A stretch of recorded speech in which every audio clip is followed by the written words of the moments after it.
سورۃ الکہف۔ اللہ کے نام سے جو سراسر رحمت ہے، جس کی شفقت ابدی ہے۔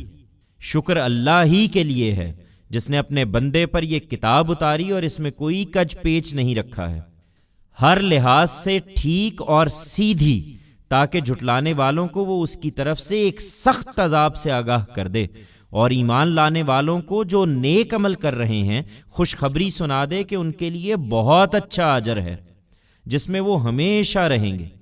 ان لوگوں کو آگاہ کر دے جو کہتے ہیں کہ خدا نے اولاد بنا رکھی ہے، انہیں اس بات کا کوئی علم نہیں ہے، ان کے باپ دادا کو بھی نہیں تھا۔ بڑی ہی سنگین بات ہے جو ان کے منہوں سے نکل رہی ہے، حقیقت یہ ہے کہ وہ محض جھوٹ کہہ رہے ہیں۔ پھر اگر وہ اس بات پر ایمان نہ لائے تو شاید تم ان کے پیچھے اپنے آپ کو غم سے ہلاک کر ڈالو گے۔ زمین پر جو کچھ ہے اس کو ہم نے زمین کی زینت بنایا ہے، اس لیے کہ ہم لوگوں کا امتحان کریں کہ ان میں کون اچھا عمل کرنے والا ہے۔ وہ اسی زینت پر ریجھے ہوئے ہیں، درا حالے کہ ہم ان سب چیزوں کو جو زمین پر ہیں ایک دن بالکل نابود کر کے اس کو ایک چٹیل میدان بنا دینے والے ہیں۔ کیا تم سمجھتے ہو کہ غار اور رقیم والے ہماری نشانیوں میں سے بہت عجیب نشانی تھے؟ اس وقت جب ان نوجوانوں نے غار میں پناہ لی، پھر اپنے پروردگار سے دعا کی کہ اے ہمارے رب، ہم کو تو خاص اپنے پاس سے رحمت عطا فرما، اور ہمارے اس معاملے میں تو ہمارے لیے رہنمائی کا سامان کر دے۔ اس پر کئی برس کے لیے ہم نے اس غار میں ان کے کانوں پر تھپک دیا، پھر ہم نے ان کو اٹھایا تاکہ دیکھیں کہ دونوں گروہوں میں سے کس نے ان کے قیام کی مدت ٹھیک شمار کی ہے۔ ہم ان کی سرگزشت تمہیں ٹھیک ٹھیک سناتے ہیں۔ وہ چند نوجوان تھے جو اپنے پروردگار پر ایمان لائے، اور ان کی ہدایت میں ہم نے افزونی عطا فرمائی، اور ان کے دل اس وقت مضبوط کر دیے جب وہ توحید کی دعوت لے کر اٹھے اور اعلان کیا کہ ہمارا رب وہی ہے جو آسمانوں اور زمین کا رب ہے، ہم اس کے سوا کسی دوسرے معبود کو ہرگز نہ پکاریں گے، اور اگر ایسا کریں گے تو حق سے نہایت ہٹی ہوئی بات کریں گے۔ یہ ہماری قوم کے لوگ ہیں کہ انہوں نے اس کے سوا کچھ دوسرے معبود بنا رکھے ہیں، یہ ان کے حق میں کوئی واضح دلیل کیوں نہیں پیش کرتے؟ پھر ان سے بڑا ظالم کون ہوگا جو خدا پر جھوٹ باندھیں؟ وہ یہی دعوت دیتے رہے یہاں تک کہ لوگ ان کی جان کے درپے ہو گئے، تو بشارت ہوئی کہ جب تم ان سے اور ان کے معبودوں سے جنہیں وہ خدا کے سوا پوجتے ہیں الگ ہو گئے ہو تو جاؤ اور فلاں غار میں جا کر پناہ لو۔ تمہارا پروردگار اپنی رحمت کا دامن تمہارے لیے پھیلا دے گا، اور تمہارے اس معاملے میں جو کچھ تمہاری ضرورت ہے تم کو مہیا فرمائے گا۔ تم سورج کو دیکھتے کہ جب نکلتا ہے تو ان کے غار سے دائیں جانب کو بچا رہتا ہے، اور جب ڈوبتا ہے تو ان سے بائیں جانب کو کترا جاتا ہے، اور وہ اس کے صحن میں پڑے ہیں۔ یہ اللہ کی نشانیوں میں سے ہے۔ جس کو اللہ ہدایت دے وہی ہدایت پانے والا ہے، اور جس کو اللہ اپنے قانون کے مطابق گمراہی میں ڈال دے تو اس کے لیے تم کوئی مددگار، راہ بتانے والا نہ پاؤ گے۔ تم ان کو دیکھتے تو سمجھتے کہ جاگ رہے ہیں، حالانکہ وہ سو رہے تھے۔ ہم ان کو دائیں اور بائیں کروٹ دلواتے رہتے تھے، اور ان کا کتا دہلیز پر اپنے دونوں ہاتھ پھیلائے بیٹھا تھا۔ اگر تمہاری نظر کہیں ان پر پڑ جاتی تو ان سے تم الٹے پاؤں بھاگ کھڑے ہوتے، اور تمہارے اندر ان کی دہشت بیٹھ جاتی۔ ہم نے جس طرح اپنی قدرت سے انہیں سلایا تھا، اسی طرح ہم نے ان کو جگایا کہ اس کے نتیجے میں وہ آپس میں پوچھ گچھ کریں۔ ان میں سے ایک پوچھنے والے نے پوچھا، تم یہاں کتنی دیر ٹھہرے ہوگے؟ وہ بولے، ہم 1 دن یا 1 دن سے بھی کم ٹھہرے ہوں گے۔ بولے، تمہارا پروردگار ہی بہتر جانتا ہے کہ تم کتنی دیر ٹھہرے ہو۔ خیر، اپنے میں سے کسی کو اپنی یہ رقم دے کر شہر بھیجو، پھر وہ اچھی طرح دیکھے کہ پاکیزہ کھانا شہر کے کس حصے میں ملتا ہے، اور اس سے تمہارے لیے کچھ کھانا لے آئے۔ اسے چاہیے کہ وہ چپکے سے جائے اور کسی کو تمہاری خبر نہ ہونے دے۔ اس لیے کہ اگر وہ تمہاری خبر پا جائیں گے تو تمہیں سنسار کر دیں گے یا اپنے دین میں لوٹا لیں گے، اور ایسا ہوا تو تم کبھی فلاح نہ پاؤ گے۔ ہم نے اسی طرح اپنی قدرت سے لوگوں کو ان پر مطلع کر دیا تاکہ وہ جان لیں کہ اللہ کا وعدہ سچا ہے اور قیامت کے آنے میں کوئی شبہ نہیں ہے۔ ذرا خیال کرو، جب ان کے معاملے میں لوگ آپس میں بحث کر رہے تھے تو کچھ لوگوں نے کہا، ان کے غار پر ایک عمارت بنا دو اور زیادہ تفتیش نہ کرو، ان کا پروردگار ان کے حالات کو بہتر جانتا ہے۔ اس کے برخلاف جن لوگوں کی رائے ان کے معاملے میں غالب رہی، انہوں نے کہا، ہم تو ان کے غار پر ایک مسجد بنائیں گے۔ اب یہ لوگ کہیں گے کہ وہ 3 تھے اور چوتھا ان کا کتا تھا، اور ان میں سے کچھ کہیں گے کہ 5 تھے اور چھٹا ان کا کتا تھا، بالکل اٹکل پچو، اور کچھ کہیں گے کہ 7 تھے اور 8واں ان کا کتا تھا۔ کہہ دو، میرا پروردگار بہتر جانتا ہے کہ وہ کتنے تھے، ان کو تھوڑے ہی لوگ جانتے ہیں۔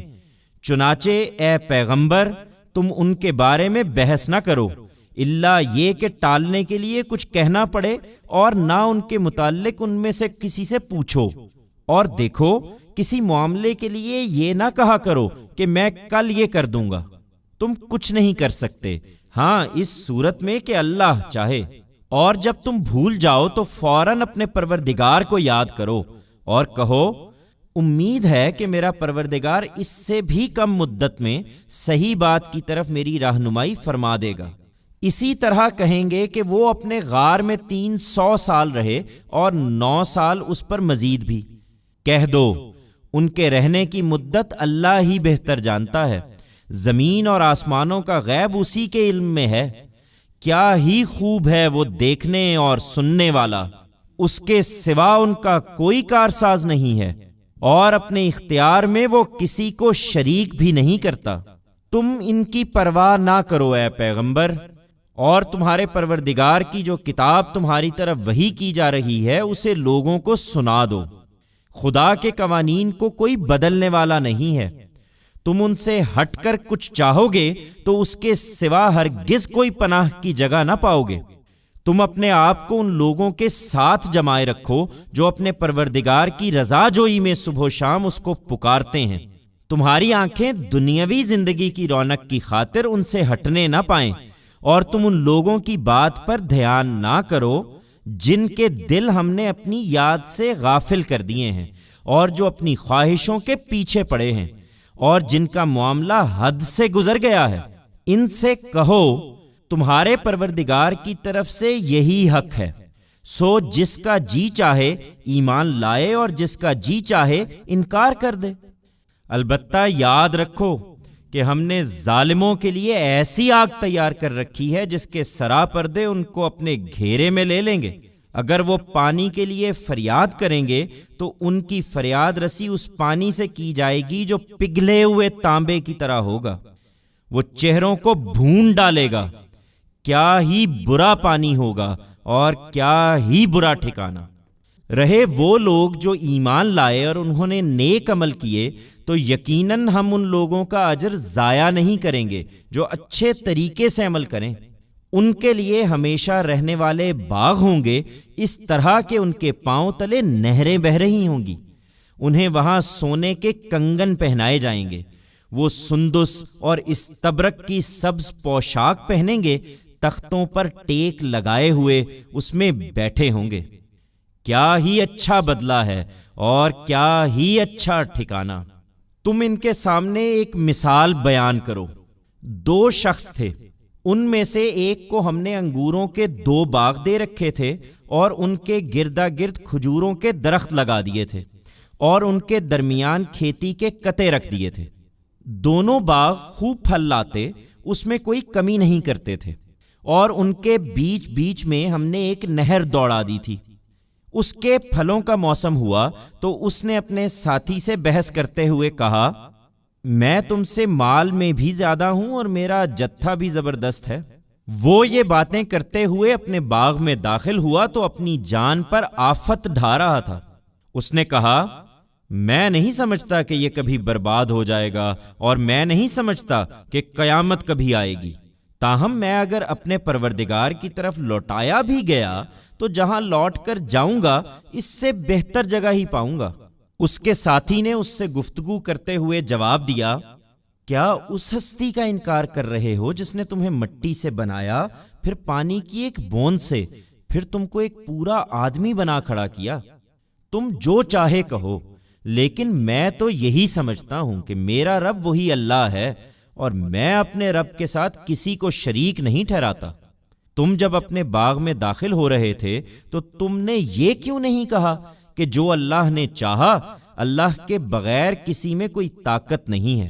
اگر تم مجھ کو دیکھتے ہو کہ میں مال و اولاد میں تم سے کم ہوں تو عجب نہیں کہ میرا پروردگار مجھے تمہارے باغ سے بہتر باغ عطا فرمائے، اور تمہارے باغ پر آسمان سے کوئی ایسی گردش بھیج دے کہ وہ چٹیل میدان ہو کر رہ جائے، یا اس کا پانی زمین میں اتر جائے، پھر تم اس کو کسی طرح پا نہ سکو۔ چنانچہ یہی ہوا، اور اس کا سارا پھل عذاب کے پھیر میں آ گیا۔ سو جو کچھ اس نے باغ پر خرچ کیا تھا وہ اس پر اپنے ہاتھ ملتا رہ گیا۔ اس کا باغ اپنی ٹٹیوں پر گرا پڑا تھا، اور وہ کہہ رہا تھا، اے کاش میں اپنے پروردگار کے ساتھ کسی کو شریک نہ ٹھہراتا۔ اس کے پاس کوئی جتھا نہ تھا جو خدا کے مقابلے میں اس کی مدد کرتا، اور نہ وہ خود اس کا بدلہ لے سکتا تھا۔ اس وقت سارا اختیار صرف خدائے برحق کا تھا۔ حقیقت یہ ہے کہ اسی کا اجر بہتر ہے، اور جس انجام تک وہ پہنچائے وہی سب سے اچھا انجام ہے۔ یہ جس پر ریجھے ہوئے ہیں انہیں اس دنیاوی زندگی کی مثال سناؤ۔ یہ ایسی ہے جیسے پانی ہو جسے ہم نے آسمان سے بارش برسا کر اتارا، پھر اس سے زمین کی نباتات خوب گھنی ہوئیں، پھر چورا ہو کر رہ گئیں جسے ہوائیں اڑاتی پھری ہیں۔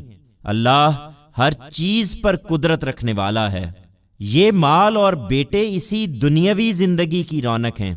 حقیقت یہ ہے کہ تمہارے پروردگار کے ہاں اجر کے لحاظ سے بہتر وہ اعمال ہیں جو اچھے اور باقی رہنے والے ہیں، اور اس لحاظ سے بھی کہ ان سے امیدیں وابستہ کی جائیں۔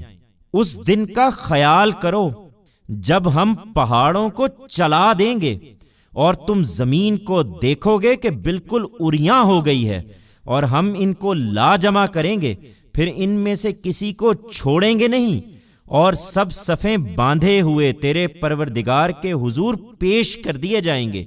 تم ہمارے پاس آ گئے نا، جس طرح ہم نے تمہیں پہلی مرتبہ پیدا کیا تھا، بلکہ تم نے تو یہ سمجھ رکھا تھا کہ ہم تمہارے لیے کوئی وعدے کا وقت مقرر ہی نہیں کریں گے۔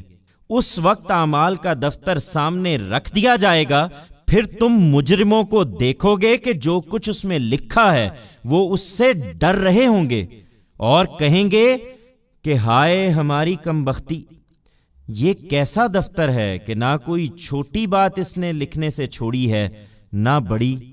انہوں نے جو کچھ دنیا میں کیا تھا سب اپنے سامنے حاضر پایا، اور تیرا پروردگار اس دن کسی پر کوئی ظلم نہ کرے گا۔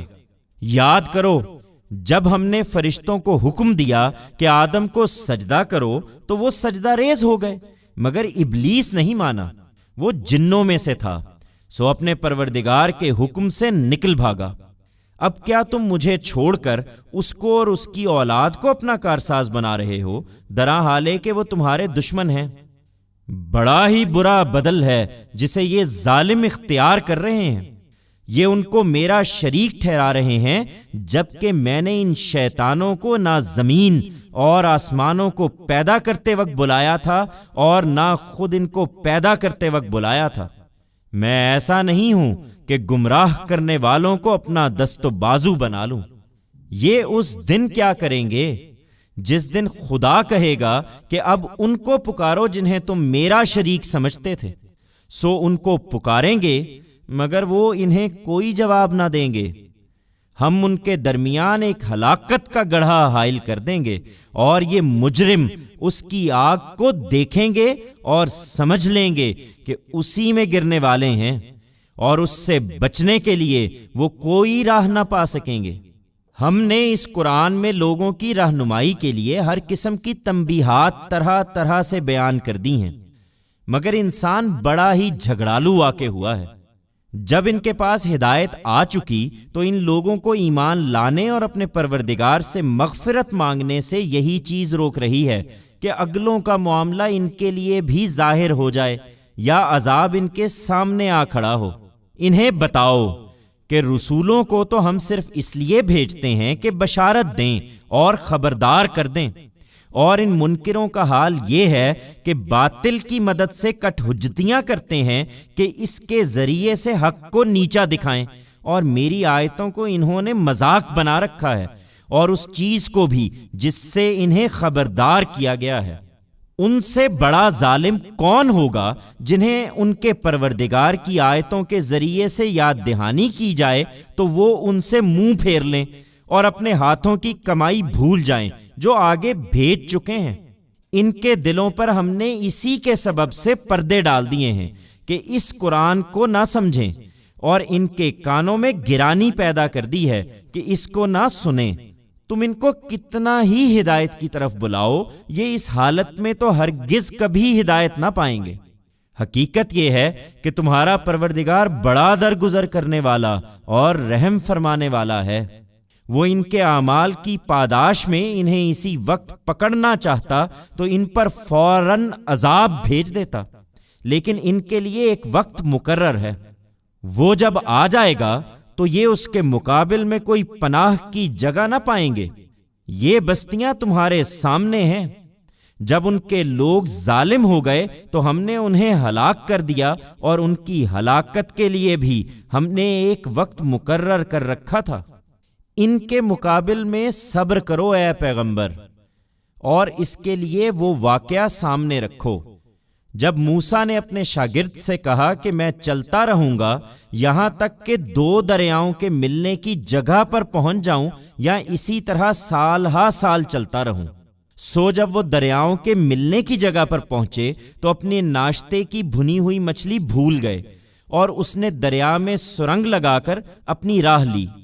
پھر جب آگے بڑھے تو موسیٰ نے اپنے شاگرد سے کہا کہ اب ہمارا کھانا لاؤ، ہمارے اس سفر سے تو ہم کو بڑی تکان ہو گئی۔ شاگرد نے کہا کیا عرض کروں، جب ہم اس چٹان کے پاس ٹھہرے ہوئے تھے تو اس وقت مجھے مچھلی کا خیال نہیں رہا، اور یہ شیطان ہی تھا جس نے مجھے غافل کر دیا کہ میں اسے یاد رکھوں، اور اس نے عجیب طریقے سے دریا میں اپنی راہ تلاش کر لی۔ موسیٰ نے کہا یہی تو وہ جگہ ہے جو ہم ڈھونڈ رہے تھے۔ چنانچہ وہ اپنے نقش قدم دیکھتے ہوئے لوٹے تو ہمارے بندوں میں سے ایک بندے کو وہاں پایا جسے ہم نے خاص اپنی رحمت سے نوازا تھا، اور اپنے پاس سے اس کو ایک خاص علم عطا فرمایا تھا۔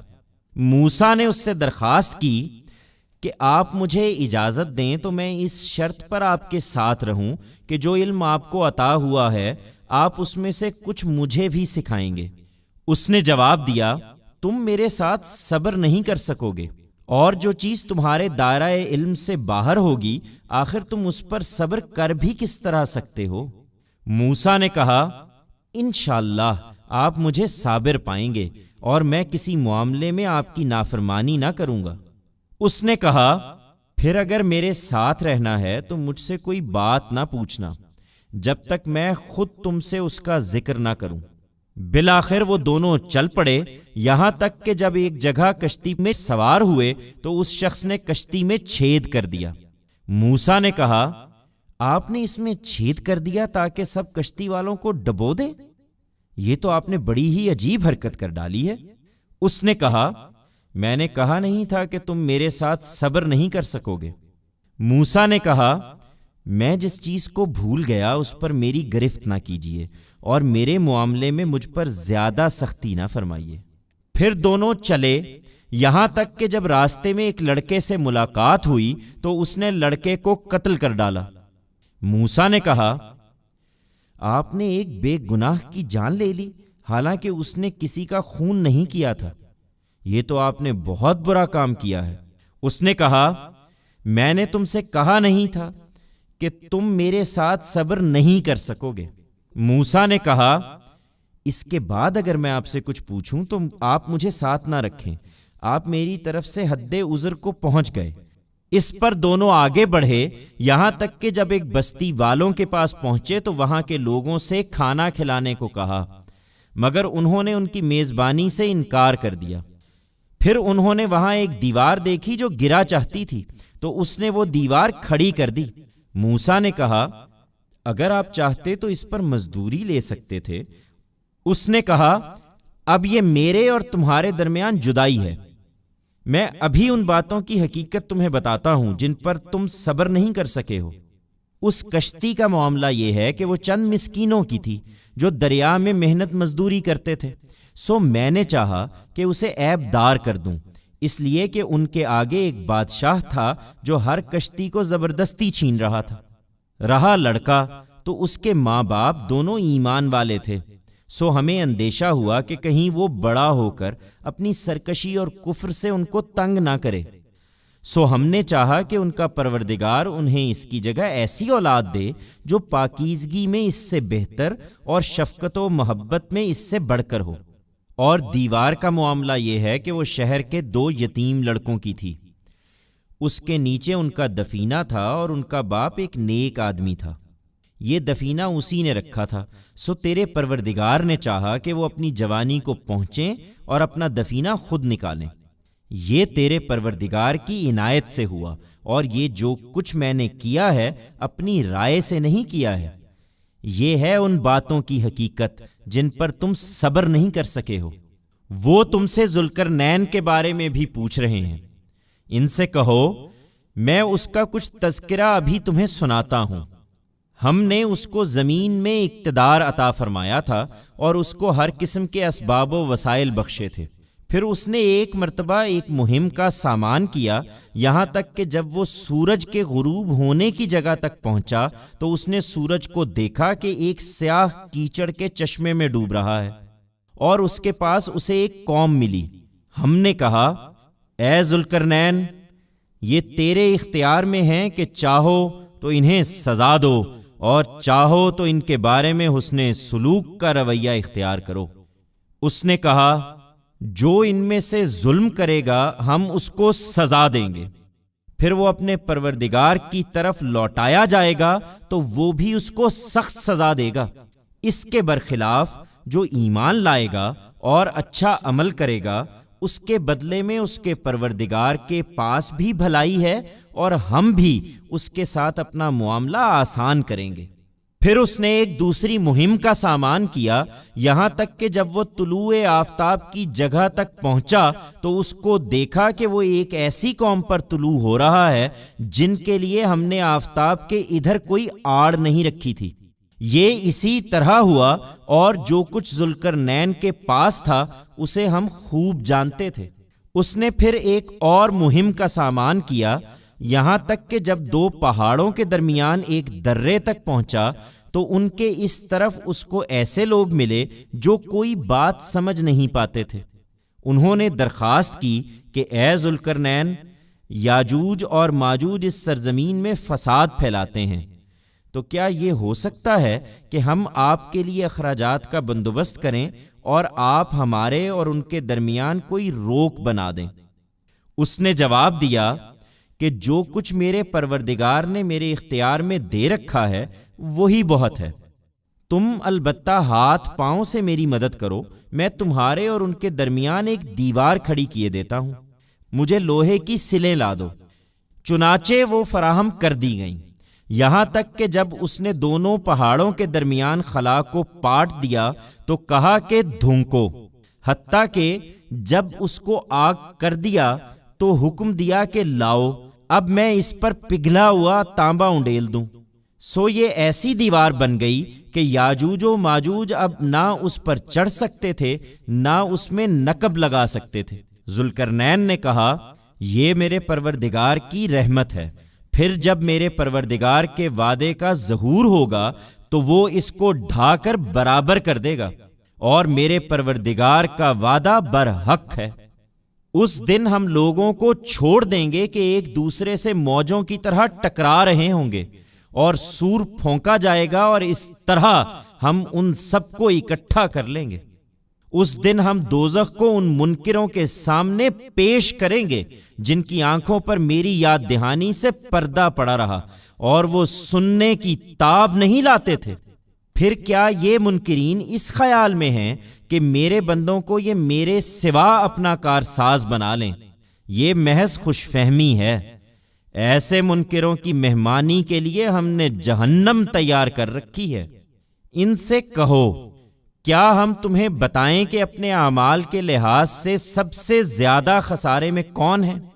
وہ لوگ جن کی تمام سعی و جہد دنیا کی زندگی میں اکارت ہو گئی اور وہ اسی خیال میں رہے کہ وہ بہت اچھا کام کر رہے ہیں۔ یہی لوگ ہیں جنہوں نے اپنے پروردگار کی آیات اور اس سے ملاقات کا انکار کیا، سو ان کے اعمال ضائع ہوئے۔ اب قیامت کے دن ہم ان کو کوئی وزن نہ دیں گے، ان کا بدلہ یہی جہنم ہے، اس لیے کہ انہوں نے انکار کیا اور میری آیتوں اور میرے رسولوں کا مذاق اڑایا ہے۔ البتہ جو ایمان لائے اور انہوں نے اچھے عمل کیے ہیں، ان کے لیے فردوس کے باغوں کی مہمانی ہے، وہ اس میں ہمیشہ رہیں گے، وہاں سے کبھی اٹھنا نہ چاہیں گے۔ یہ نشانیاں مانگتے ہیں، انہیں بتاؤ اے پیغمبر کہ میرے پروردگار کی نشانیوں کو لکھنے کے لیے اگر سمندر روشنائی بن جائے تو سمندر ختم ہو جائے اس سے پہلے کہ میرے پروردگار کی نشانیاں ختم ہوں، اگرچہ ہم اس کے ساتھ اسی کے مانند اور سمندر ملا دیں۔ ان سے کہو، تم کس سے نشانیاں مانگتے ہو؟ میں بھی تمہاری ہی طرح ایک آدمی ہوں، مجھ پر وحی آتی ہے کہ تمہارا معبود صرف ایک ہی معبود ہے، سو جسے اپنے پروردگار سے ملنے کی امید ہو اسے چاہیے کہ نیک عمل کرے اور اپنے پروردگار کی عبادت میں کسی کو شریک نہ ٹھہرائے۔